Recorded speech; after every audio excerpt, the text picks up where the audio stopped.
Hi everyone. In case you missed this past Sunday, I'm currently preaching a sermon series called The Art of Neighbouring. Part of what I'm going to do with this series is film these short videos on Monday afternoons. Part of the purpose of these videos is to go a little bit further into the topic, as well as debrief the sermon a little bit. The series starts off by asking, what if we take the term neighbor as literally as possible? What if we take the command of Jesus to love your neighbor as literally as possible? We want to talk about how can we love and care for those who live next door, who have built a house, who have built a home next to ours and are making their life there. The parable of the Good Samaritan explores who our neighbor is. The story would have been very, very shocking to anyone hearing the story. The Samaritan man put a wounded man on his own animal. He took him to an inn. He bandaged his wounds, and he gave up his own wages to take care of this man. He sacrificed to love and care for his neighbor. One of the first steps to loving and caring for our neighbors, those who live nearby us, is getting to know what their names are, getting to know a little bit about them. On Sunday, inside the bulletins were a little chart that had your house in the middle and 8 surrounding squares around your house. And I challenged the congregation, can you name your 8 closest neighbors? If you didn't manage to pick one of those up, don't worry, there'll be extras. The challenge to fill out those 8 squares can be daunting, I acknowledge that. But names are such an important thing. I have a bit of a complicated name, I acknowledge that. I've heard Colby, I've heard Shelby, I've heard Kirby, I've heard all of the above. And I even had a job where my supervisor never even took the time to learn my name. He took a few weeks to try, but he could never catch on to the name Kelby. After a couple of weeks, he gave up trying and he ended up calling me Howdy for the rest of the time I was working there. Now, he said howdy to everyone in the morning. It was not significant to me at all. You know, that kind of hurts when someone doesn't know your name. And yet it's such a special feeling when someone has taken the time to know your name. Imagine a time when you run into someone that you haven't seen in a while and they've remembered your name. They've taken the time to commit your name to memory. John Maxwell writes that you can't add value to another's life before you value them as a person. I know it sounds very similar, adding value to someone's life or valuing them.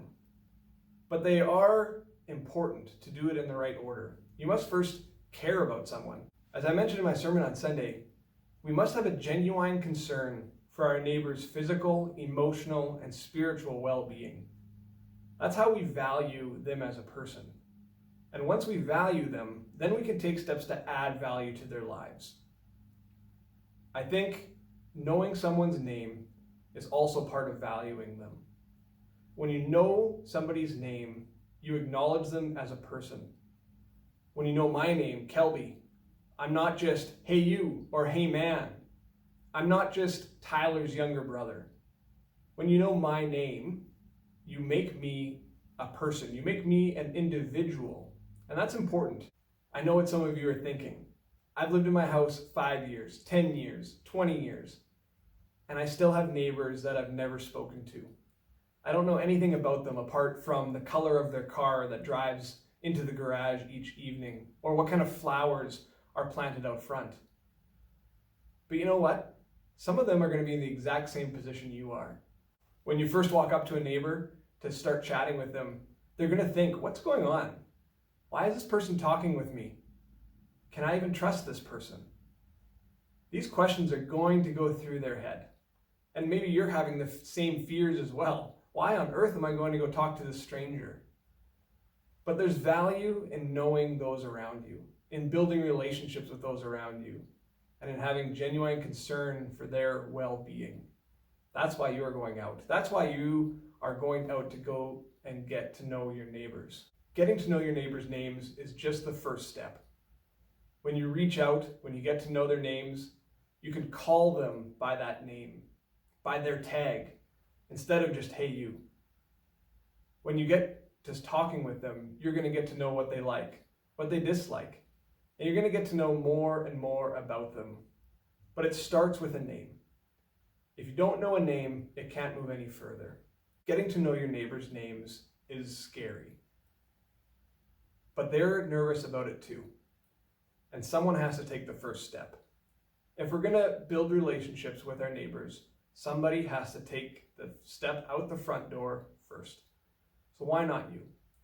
Why not start getting to know your neighbors? Getting to know your neighbors could be as easy as waving to them when you're mowing the lawn, or maybe you're braver and you want to take some cookies, you want to take some cinnamon buns, or whatever you've baked recently, and go around and deliver it to your neighbors. Apologize if you've lived there for a while for never having gotten to know their name. And who knows where that conversation is going to take you. Now, if you're meeting as a care group, your care group leader will have received a set of discussion questions.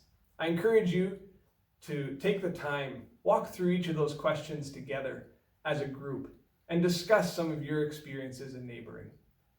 I hope you all have a great week, and we'll see you next Sunday.